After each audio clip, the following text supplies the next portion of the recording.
Well, I definitely want number 2, but how do we get rid of some of the polygons?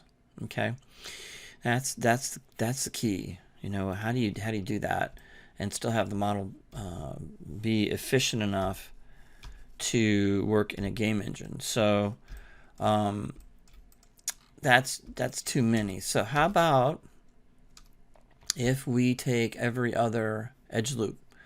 Okay, so let's do every other edge loop. Let me do this.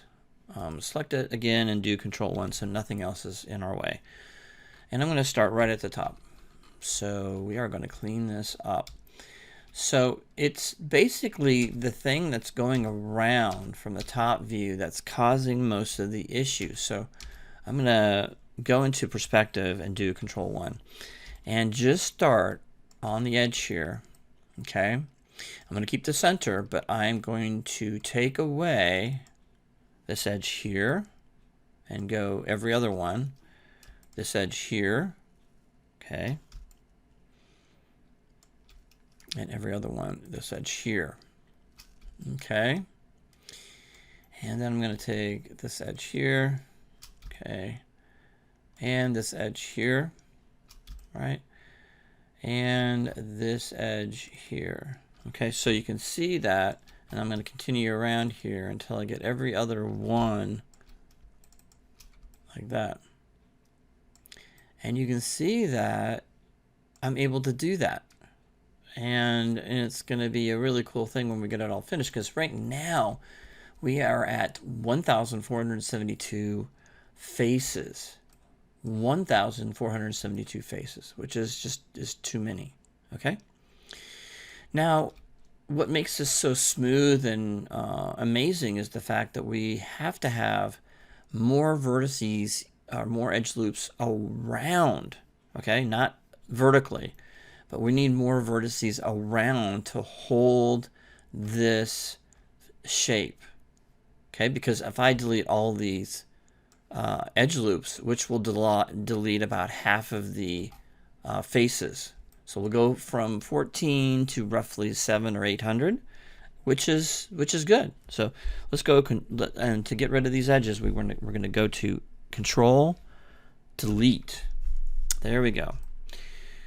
Now you're still thinking to yourself, well, that's still pretty high poly. Well, not really. It does, if you think about it, it does seem to be a little more than what we wanted, obviously, because we want to keep this as low poly as possible, but we also want it to look good, right? So what can we still do to this to make it lower poly? Okay. Well, first of all, we don't really need a lot of shape in the back. Okay. So what I'm going to probably do is I have to be careful because I want to keep the shape in the front. So I could take this, okay? I could take this and merge all these vertices in, okay? Or I can merge these vertices from here to here and from here to here and pull this back into this one, okay? That would save me a lot of polygons if I wanted to do that top and bottom, but that would take a long time, okay, to do that, because I'd have to go in here and select these vertices and weld them, right? So that's kind of a bummer. That's kind of not a good way to do things. I could probably go in here from the top view maybe, and let's see what we can do this way, just real quick, and do Control 1. This is very difficult to see, but I could probably select these and collapse all of these together, making that perfectly flat in the back, or to a triangle. I could do that, but I'd be afraid, yeah, and I could do that because this is covering it anyway, right? So, why don't I do that? Let's go to the front view and do Control 1 and just select everything that's not even going to be seen. Okay, let's try that.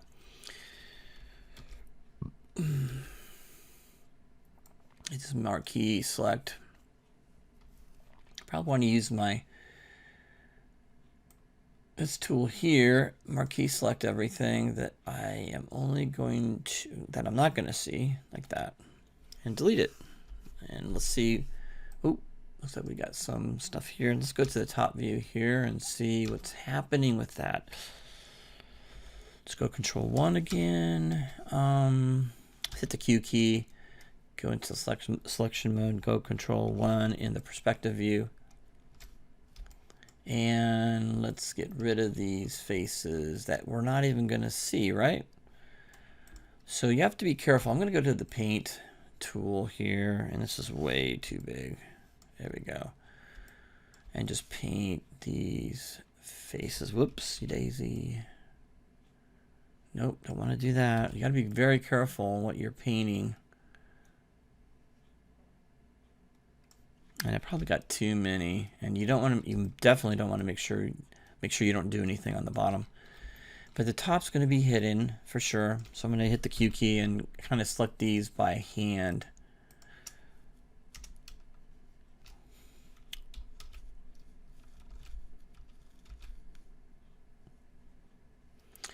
Looks like I lost my selection, so let's go ahead and I'm just going to do it by hand. Sometimes you can't do it other than just doing it by hand because you can get sloppy, and it's not good either. So I'm going to rotate around, and of course I'm selecting things underneath because backface culling is not on, and it is on when you're doing when using the paint, the paint tool to select faces. And that turns on backface culling automatically, which makes it really nice for selecting faces. All right, so let's double click on everything, double check everything, and I've got tons of these. So that I've got to hold down the Control key and get rid of. There we go. Okay. All right, so, and let's go ahead and delete. There we go. So that looks better, and we're down to 400, which is acceptable. So let's go ahead and do Control 1. And of course, we probably have other areas we could probably totally get rid of because it's, you can't see it. So I'm going to continue doing that. Of course, this doesn't really help me. There we go. So I'm going to go to this marquee tool and just select these guys right here. Oops. I'm going to hold the Control and deselect that area. There we go. And just delete that entirely. Okay, let's see how that looks now. Make sure I don't have anything else selected. Okay. So that looks great. So we've got the trigger, we've got the handle, we've got this part down here. Let's go to selection. And then we've got this piece right here in the front. So let's knock those out. And this piece right here, of course. So Control 1, this should be easy. Just select everything. Go to Edit Mesh, Bevel. And we need to probably bring that up to like that 1/6 maybe. There we go. Okay. And then hit Control 1 again, and then that looks really good too. Let's click on this guy right here, Control 1, and we want all the sharp edges to be taken care of, so the same exact thing here. And I just want to double click on all these. Okay.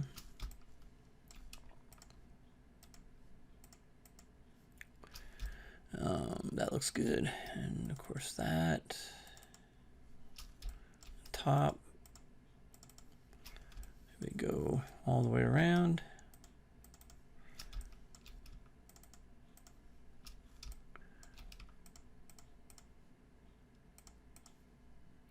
Okay, so take a look at this now. Just the bottom part, the top part, across the top part, across the bottom part. I want to do this one. We don't want to do this one. We don't want to do that one because those are all introverted and would not look good. Can't do that one either. Anything on the outside we can do, and we are going to do it. So here we go. Edit mesh, bevel, and that might be too big. And we do have issues right here, obviously, and that is too big. Wow, it's 0.8. Oh, remember my last one, so 0.4. And it's still too big, I think. Yeah. Let's take a look at the rest of it with it. Yeah, that's way too big. Let's go to object mode. Q key. Come on. Sometimes it gets stuck. There we go. And so, yeah, that's way too big. So let's open that up. And my bevel tool went away. Of course it did. What do we do? Well, easy. Go to Control A. Bevel tool, last thing. Fraction is 0.4. Let's go to 0.2. And how does that look? I'll get closer. It's pretty close, I think. Yeah, I think so. I think that's good. So that looks good. One last piece. Holy cow. We beveled ourselves to death now. But we're almost done. Hang in there. And this one can be the whole, everything together. Don't even have to think about it. Just select the whole thing. Edit mesh and bevel. And that piece is a little bit, I want this to be a little sharper looking. And let's go Control 1, just double check everything. Yeah, that's still too big. 2. Select these two together and take a look. Oh yeah, that looks good. So our final piece, face count is 4,272. Which is perfectly fine for a sci-fi weapon and an engine like Unreal. Of course, I don't know if this would go over at all on a mobile device, but this would work great in Unreal. No problem at all. No questions asked.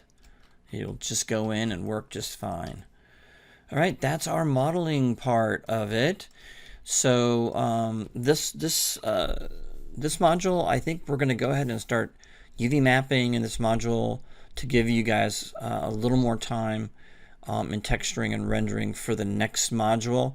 So we are going to expect you to have your texturing, or excuse me, your UV mapping finished, which won't take long at all. And we'll get through that in the next series of parts. We'll have a 2 or 3 part series on how to lay the UVs out. But that's how it looks right now. And again, at the very end, we're going to show you how to get everything set up for render and what I need for render. Anyway, congratulations, did a good job, and I hope you enjoyed this module. And I'll see you in the next series.